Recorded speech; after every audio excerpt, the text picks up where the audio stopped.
L'information continue sur Radio J et toujours dans la bonne humeur avec Didier Passamonique, notre spécialiste de la bande dessinée, directeur de la rédaction du site Actua BD. Bonjour Didier. Bonjour Ilana, bonjour Frédéric. Comment ça va ce matin? Ça va. Ça va. Eh bien, on va parler alors de Spirou. Spirou, l'espoir malgré tout, le tome numéro 4. Et oui, nous arrivons, Didier, à la fin de l'incroyable saga de Spirou par Émile Bravo, qui raconte donc une aventure de Spirou et Fantasio sous l'occupation. Ben oui, il lui a fallu 10 ans pour faire ce cycle de 4 albums qui était précédé par un 5e qui s'intitulait Le journal d'un ingénu en 2009. Et c'est un truc incroyable parce que c'est Spirou qui rencontre la Deuxième Guerre mondiale, un personnage de fiction qui rencontre un événement vrai. C'est assez incroyable. Alors, quelles sont les raisons qui font justement de Spirou, l'espoir malgré tout, cet ouvrage d'Émile Bravo, l'une des bandes dessinées les plus marquantes de la décennie? Il y a 6 raisons.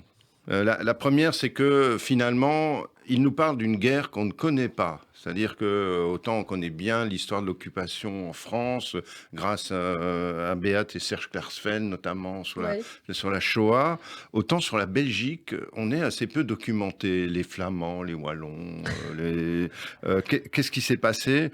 Il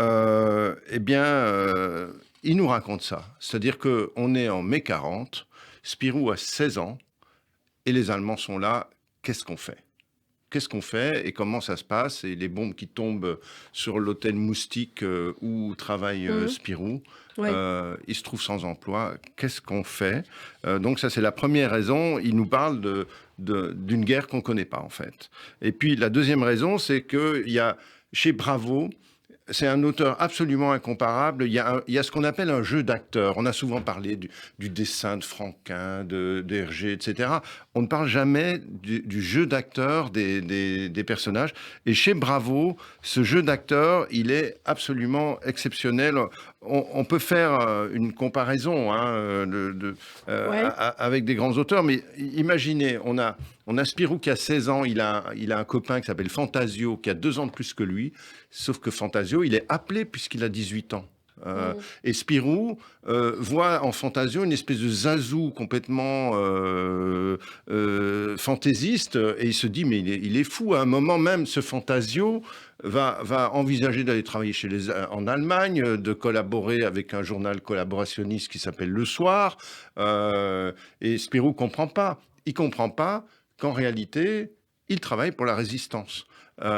Et ça s'incarne dans le jeu d'acteur. C'est absolument formidable. Alors, qu'est-ce qu'on apprend concrètement sur la Shoah en Belgique?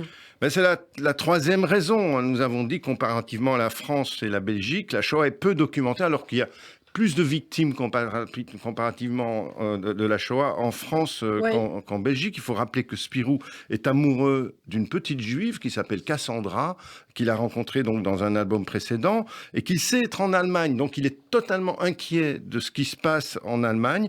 Et puis surtout, il fait la rencontre d'un couple de peintres juifs vivant clandestinement à Bruxelles.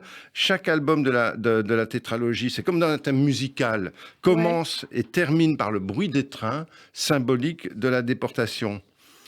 Alors, moi j'ai une question aussi, Didier. Pourquoi Émile Bravo, qui n'est pas juif, s'intéresse-t-il à la Shoah? Eh bien, parce que, justement, les peintres juifs qu'il rencontre, c'est Felka et Félix Nussbaum. Félix Nussbaum, c'est ce grand peintre allemand qui s'est caché en Belgique entre 42 et 44 et qui a été dénoncé en 44, qui a fini ses jours à Auschwitz. Il y a eu une expo à Paris, Hommage, il y a quelques années. Et donc, c'est ça que raconte ce Spirou. Et pourquoi ça intéresse Émile Bravo? Eh bien, parce que son père est un républicain espagnol qui a été enfermé à Argelès, dans le Var, à 1 kilomètre de Saint-Cyprien où a été enfermé Félix Nussbaum. Et c'est cette rencontre entre ces deux lieux qui l'a complètement frappé, et surtout le fait que son père a été enfermé dans un camp où on va retrouver des juifs quelques semaines plus tard. Tout ça, ça l'a profondément marqué, et ça a produit ce chef-d'œuvre. Alors peut-être pour conclure, il nous reste très peu de temps, Didier. On peut le dire, c'est un vrai travail de mémoire finalement, cet album et cette série. C'est un vrai travail de mémoire qui a été fait avec les meilleurs spécialistes historiens belges notamment. C'est un travail de mémoire qui qui passe par le sentiment, qui passe par l'affect, et puis par un des personnages les plus populaires de l'histoire de la bande dessinée. Eh bien, merci beaucoup Didier Passamonique. Ça vous a plu, Frédéric? Vous allez j'ai trouvé ça super intéressant, cette merci. bande dessinée. Vraiment, ça donne envie de la lire en tout cas. Merci beaucoup Didier Passamonique. La Diaspora des Bulles, on vous retrouve au quotidien sur Radio J et donc dès demain. À demain.